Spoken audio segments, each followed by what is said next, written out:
Magandang umaga po sa inyong lahat. Kumusta po kayo?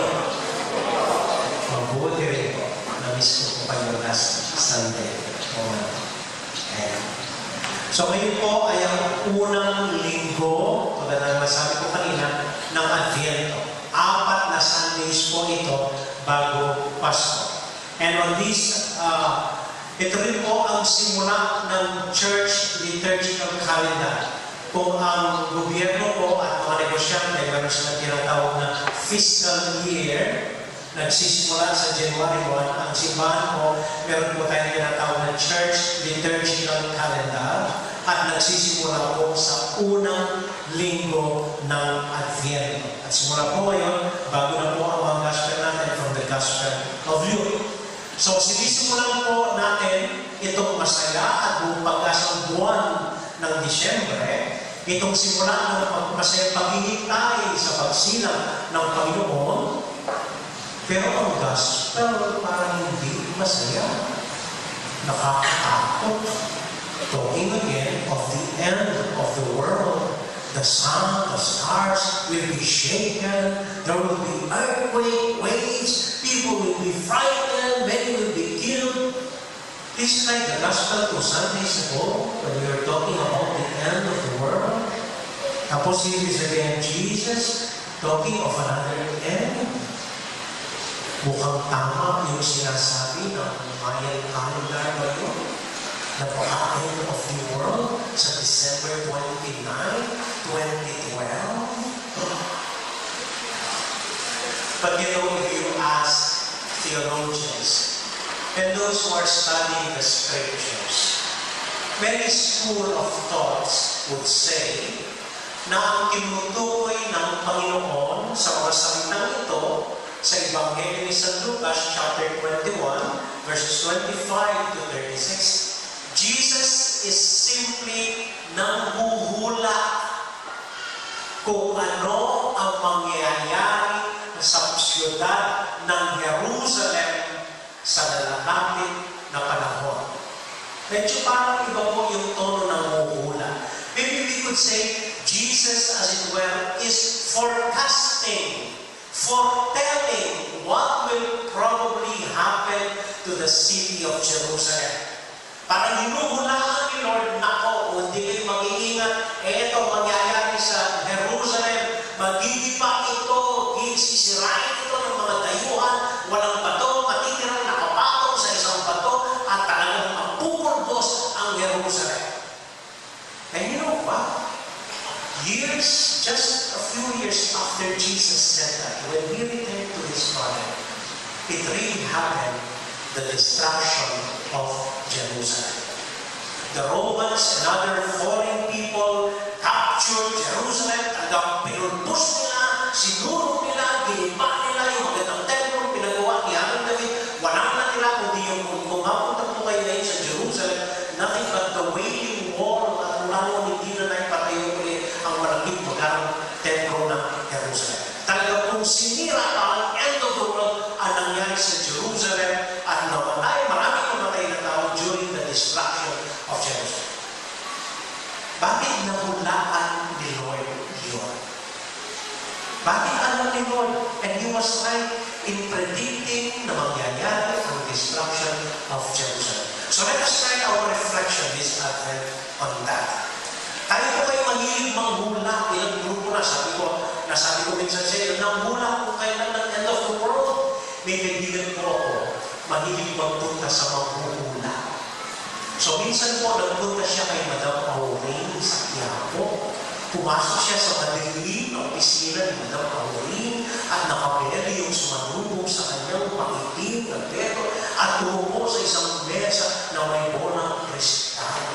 At sabi sa kaibigan ko ng manghuhula, babae ko yung kaibigan ko, sabi, naku, I see a bright future.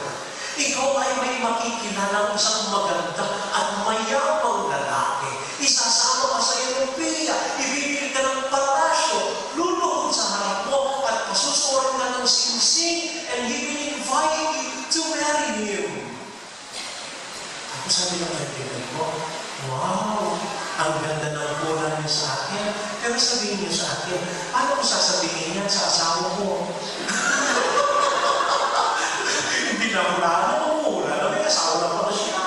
Sorry, mamumula yung sinasabi lang daw po ang gusto natin pakinggan at kung ano-ano ginukuha sa ere para may masabi lang sa atin. Pero ano ang pagkakaiba ng panghuhula na sinabi ni Jesus about the destruction of Jerusalem kontra po sa mga ordinaryong manghuhula na nadidinig natin, nababasa lang nila at nakikita nila ang bukas. Siyempre na po, walang kumagita. Ang panghuhula ni Jesus ay hindi galing sa haka-haka, kundi galing sa kung ano ang nakikita niya. So, hindi base ito sa anumang storya kung saan niya napulot o nadinig, kundi base sa nakikita niya. At kung titignan po niyo yung huling bahagi ng ating Ebanghelyo, siguro nakikita ni Jesus paano mamuhay ang mga taga-syudad ng Jerusalem. They were becoming drowsy from carousing and drunkenness. Sa kapampangan ko, ganda ng translation nito. May papasoso na king katakawan at mong lasing, aburido na king pamamintong kabiyayan, adobo. So wala siguro ginawa kundi pangluluho, material na bagay, kumakain, umiinom, aburido sa mga material na bagay, kung paano kumita, kung paano lumago ang kayamanan. And maybe Jesus saw that. And because Jesus saw that, sabi ka, ay nako, kung ganyan ang pamumuhay ninyo, walang katuturan, walang patutunguhan, walang pagpunuhan, puro aburido sa material na bagay, magkakawata-wata kayo, at lulusumin kayo, at sasabi, at sisirain ang syudad ninyo ng mga dayuhan. At yun na ang nangyari. Jesus predicted it ayon sa nakikita niya. Alam lang niyo, kahit tayo, turuan ko kayo, pwede kayong manghula ayon sa nakikita ninyo. Halimbawa po, ewan ko kung tinry lang po ninyo ito. Sakay kayo ng jeep, tapos hulaan po ninyo yung mga kasamahan niyo sa jeep. Mahuhula ninyo ayon lang sa nakikita ninyo.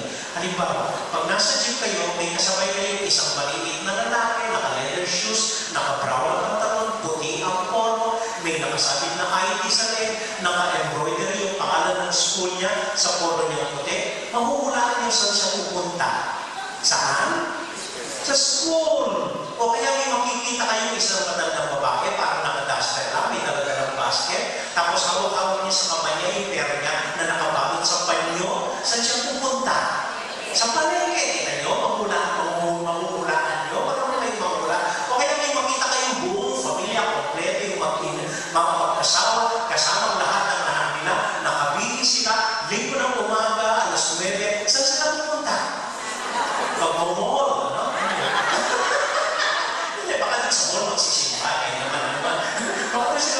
O kaya may makita kayong isang lalaki, linggo ng hapon, imbes na nagsisiesta, kahit nakasando lang, nakashort, lalabas alas 3 ng hapon, saan pupunta?